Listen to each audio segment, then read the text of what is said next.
श्री स्वामी समर्थ. स्वागत आहे तुमचं श्री स्वामी समर्थ या चॅनलमध्ये. आजचा दिवस आपल्याला आनंदाचा जाओ ही स्वामीचरणी प्रार्थना करते आणि आजच्या व्हिडिओला सुरुवात करते. आज आपण जाणून घेणार आहोत श्री स्वामी समर्थ महाराजांची श्री स्वामी समर्थ या षडाक्षरी मंत्र जप करणे आपल्याला 11 माळी जपच का करावा लागतो आणि या 11 माळी जपाची सविस्तर माहिती आज आपण जाणून घेणार आहोत.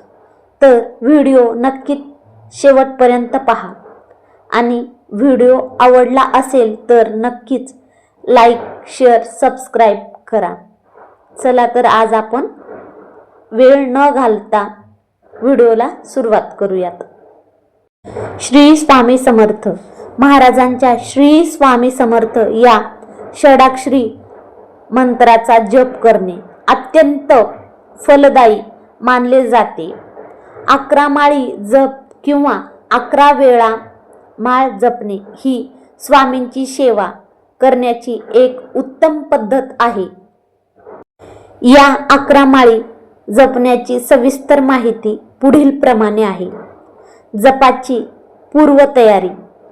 वेळ जपण्यासाठी पहाटेची ब्रह्ममुहूर्त वेळ सर्वोत्तम मानली जाते. मात्र शक्य नसल्यास सकाळी किंवा संध्याकाळी स्थिर चिंताने जप करावा. आसन. लोकरीचे किंवा कुसाचे आसन वापरावे. माळ जप करण्यासाठी रुद्राक्षाची माळ सर्वोत्तम मानली जाते. माळ जपताना ती उजव्या हाताच्या मधल्या बोटावर ठेवावी आणि अंगठ्याने मणी ओढावे. तर्जनीचा स्पर्श माळेला होऊ नये. माळ जपण्यासाठी आपण रुद्राक्षाची माळ नसेल तर आपण तुळशीची माळ सुद्धा घेऊ शकतो. जप करताना शक्यतो पूर्वेकडे तोंड करून किंवा उत्तर भूमीकडे तोंड करूनच बसावे. जप सुरू करण्यापूर्वी पुढील प्रमाणे माहिती आहे. संकल्प करूनच जप करावा. संकल्प. हातात थोडे पाणी घेऊन मी माझे दुःख निवारण्यासाठी, कार्यसिद्धीसाठी किंवा केवळ स्वामींच्या प्रेमापोटी हा 11 माळी जप करत आहे असा संकल्प करावा आणि पाणी जमिनीवर सोडावे. 2. आवाहन. स्वामी समर्थांच्या प्रतिमेसमोर दिवा लावून किंवा श्री स्वामी समर्थांनी माझ्या हृदयात येऊन स्थिर व्हावे अशी प्रार्थना करावी. जप. त्यानंतर श्री स्वामी समर्थ या मंत्राचा 11 माळी पूर्ण जप करावा.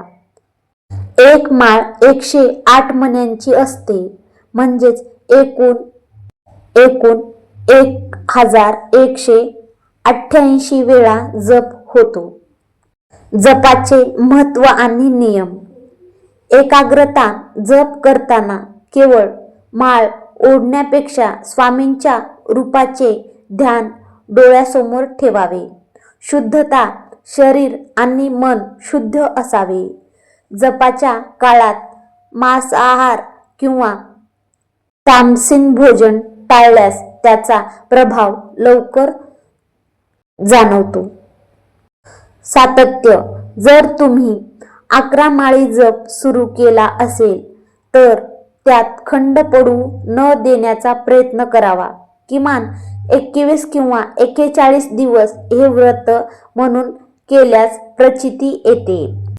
जपाचे फल आणि फायदे. मनाला विलक्षण शांतता मिळते आणि घरातील नकारात्मकता दूर होते आणि कठीण प्रसंगात स्वामींचे मार्गदर्शन आणि आधार लाभतो. ज्या कार्यासाठी तुम्ही जप करत आहात त्यातील अडथळे दूर होतात. विशेष प्रार्थना. जप पूर्ण झाल्यावर शेवटी स्वामींची क्षमा प्रार्थना करावी. आता जाणून घेऊयात स्वामी समर्थ महाराजांच्या 11 माळी जपण्याचे महत्त्व. आध्यात्मिक दृष्ट्या खूप मोठे आहे. स्वामींच्या सेवेमध्ये 11 माळी जपाला पूर्ण सेवा मानले जाते. या 11 माळी पैकी प्रत्येक माळ एका विशिष्ट देवतासाठी किंवा शक्तीसाठी अर्पण करण्याची परंपरा आहे. पहिली माळ श्री गणेश आणि गुरूंसाठी. पहिली माळ ही अडथळे दूर करण्यासाठी श्री गणेशाला आणि आपल्या कुलगुरूंना स्मरण केली जाते. कोणत्याही कार्याची सुरुवात गणेशाच्या स्मरणाने होते, म्हणून पहिली माळ ही त्यांना अर्पण असते. दुसरी माळ कुलदेवता. दुसरी माळ आपल्या कुलदेवता किंवा कुलदेवतीला अर्पण केली जाते. आपल्या वंशाचे संरक्षण करण्याचे देवतेचे स्मरण यात महत्त्वाचे असते. तिसरी माळ स्थानदेवता आणि वास्तुदेवता.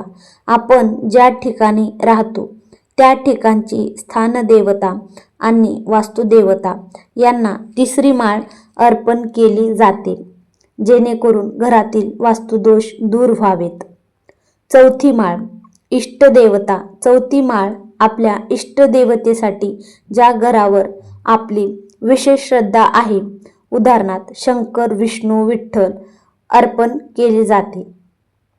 पाचवी माळ पितृदेवता. पाचवी माळ ही आपल्या पितरांसाठी अर्पण केली जाते. पितरांचा आशीर्वाद मिळण्यासाठी आयुष्यातील अनेक अडचणी, पितृदोष दूर होतात. सहावी माळ दत्त महाराज. स्वामी समर्थ हे श्री दत्तांचे अवतार आहेत. सहावी माळ ही गुरुदेव दत्तांना अर्पण केली जाते. सातवी माळ ही 10वी माळ अशुद्ध आणि शक्ती. 7वी, 8वी, 9वी आणि 10वी माळ ही अशुद्ध शक्ती, मनोबळ आणि स्वामींच्या चरणी पूर्ण शरणागती परत करण्यासाठी असते. यामध्ये साधक स्वामींच्या नामात पूर्णपणे तल्लीन होतो. 8वी माळ श्री स्वामी समर्थ महाराज.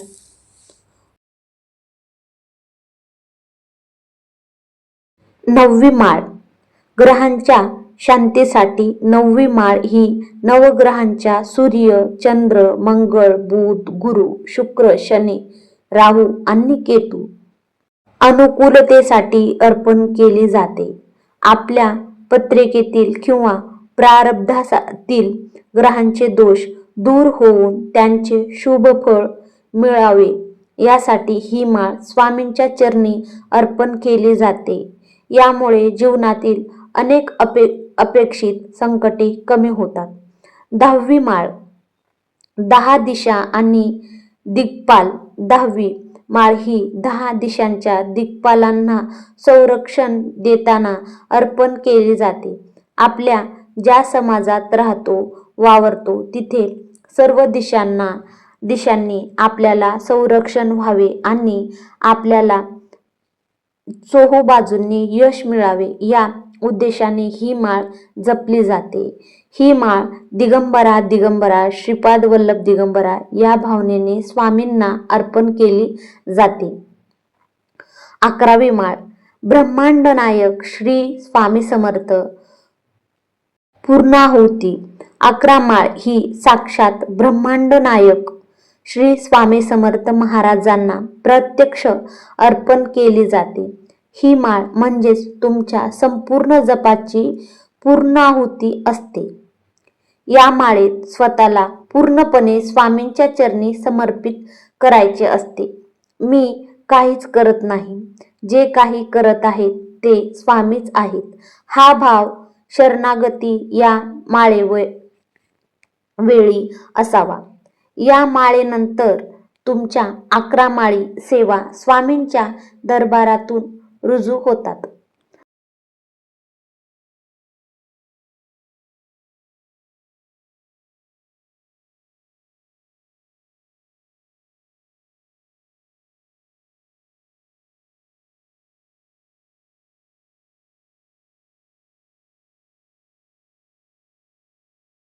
ची क्षमा प्रार्थना करावी. महाराज, जप करताना काही चूक झाली असल्यास क्षमा करा आणि माझ्या पाठीशी सदैव राहावा.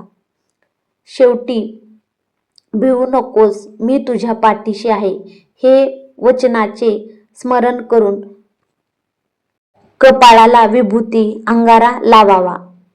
अशा प्रकारे श्रद्धेने केलेली सेवा ही स्वामी नक्कीच स्वीकारतील. सर्वांना श्री स्वामी समर्थ. श्री स्वामी समर्थ महाराज तुमच्या सर्व मनातल्या इच्छा लवकरच पूर्ण करतील. श्री स्वामी समर्थ. व्हिडिओ आवडला असेल तर लाईक, शेअर, सबस्क्राईब नक्कीच करा. धन्यवाद.